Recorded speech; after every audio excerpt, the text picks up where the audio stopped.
Hello, welcome to another episode, series, beginning thing of a guitar over there. So what am I doing?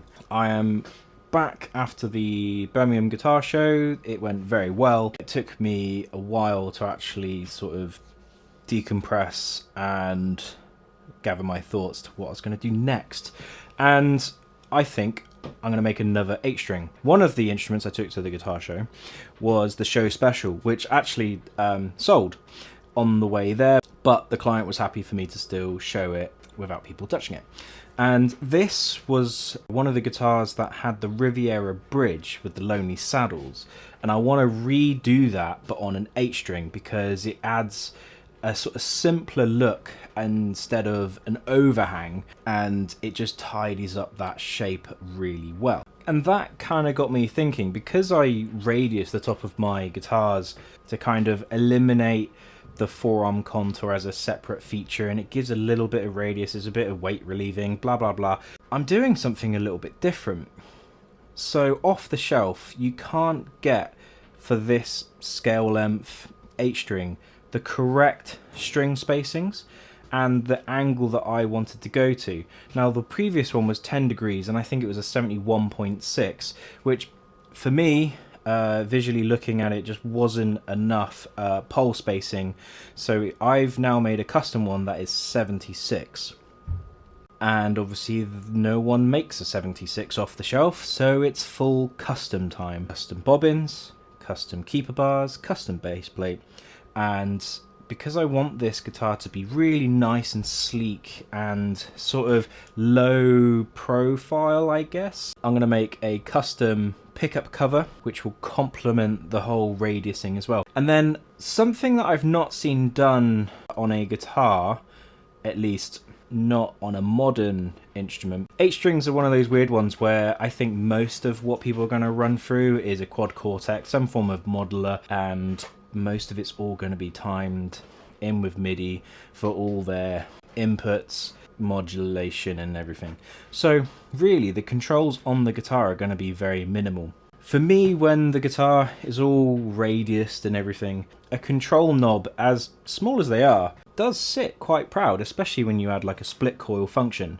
So the goal is, I'll put an actual screen record. So the goal is to have a roller volume knob, and then instead of a kill button, actually have it as a split coil function. So then it's all very, yeah, I think I might have to get a latching one for that. I don't know, I'll have to ask someone. So that way everything is really low profile, and I'm gonna get the chap Dangerous Brian Creations to do a very, very funky, bright finish, which I'll reveal probably episode 4, which will probably be in 6 years time. Having said that, so moving on, I've got nice bit of ash. It's not swamp ash doesn't really exist anymore. And then I've got my spoil board ready to go. It's all greased and primed. So this episode is about the body. I've ranted on for too long, so thank you for sticking around. And if you stuck around this long, it's probably worth mentioning that it's a good time to like and subscribe. Let's get to machining.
So we have the body roughed out basically. So now what I need to do is go in with the ball nose and smooth out all these like paddy fields. So this is what you call a roughing. So it kind of incrementally steps down with an offset to that desired geometry. So it doesn't go near it, it just basically roughs it out. So then when the ball nose goes in, it's only using a minimal amount of that radius of the cutter just to smooth it in, and you can speed that process up a bit more. So this is going to take on the Riviera bridge. So this is going to be the back plate, and I have a very special surprise for this, which I'll get onto at some point.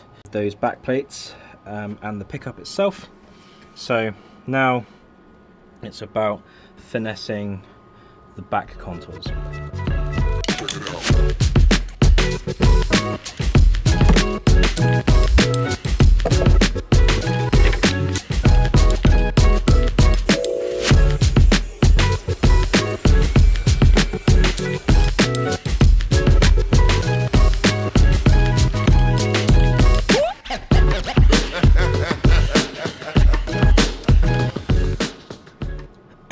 So I made a slight error in that I thought it would be easier for me to put a radius on, because of I don't have a table router, and I thought, well, just easier to put in a radius on the CNC and I can crack on with other stuff. But what I forgot to do, I had the toolpath for the smoothing to go up and down here, and then I put in the radius on the corners and then updated the operation so it felt like it had to go up to the edge where the radius started and then fall off, as opposed to actually bringing itself around the radius. So when I added the operation to go around on a scallop, it dug in there, and here you can see that I've just put a bit of filler, but that's fine. This is all a prototype, and to be honest, this is probably stronger than the wood itself, and this is going to be a non-transparent finish, so that really doesn't matter. This is going to be painted in something a bit extreme, so that's fine. I've updated the toolpath. I'll probably do another one, to be honest. And there's like a little split here, but that's okay. The guitar industry is held with super glue and filler. Now just gotta flip it over, put it on its back, where it locates in those three positions, which you can see here, and those two there. Recycle the bolt holes, so then it's just an easy flip.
The body here, and I'm halfway through grain fill, and I'm using Osmo water-based wood filler. Speaking to a couple of people that are helping me, one with the back plates, which is Fletcher at Smelly Cat Creations, which is going to come very soon, and Dangerous Brian, who's going to paint this a very special color for me. So I think I'm just really going to wrap this up in terms of grain filling, which is not, you know, as you can see, it's about getting into those pitted parts. When you rub it in, you can see the grain sticks to those little deeper bits, and you can see it drying in the way.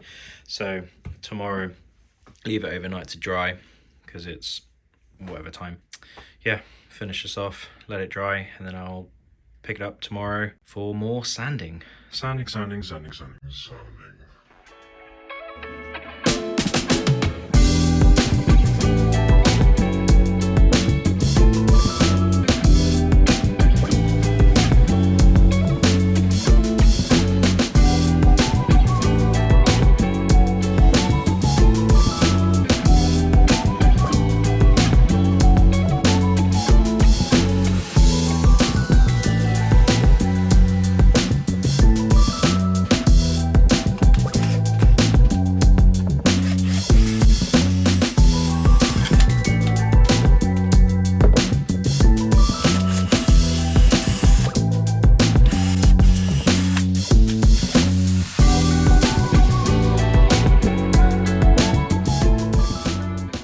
So I've just dropped off the body to Brian of Dangerous Brian Creations, and he is going to paint it in the crazy colour, which I'll hopefully reveal maybe in part 3. Probably in part 3. It's going to be bright. Something bright, yeah. In the meantime, I've got some of the metal hardware. I have a friend who we are winding the pickup, which I'll show a little bit, probably more in part 3. So follow along for that. If you've made it this far, well done. Show your appreciation with a like and a sub. The analytics directly affect my ego, so please don't hit it too hard. So until next time, thank you and see you then.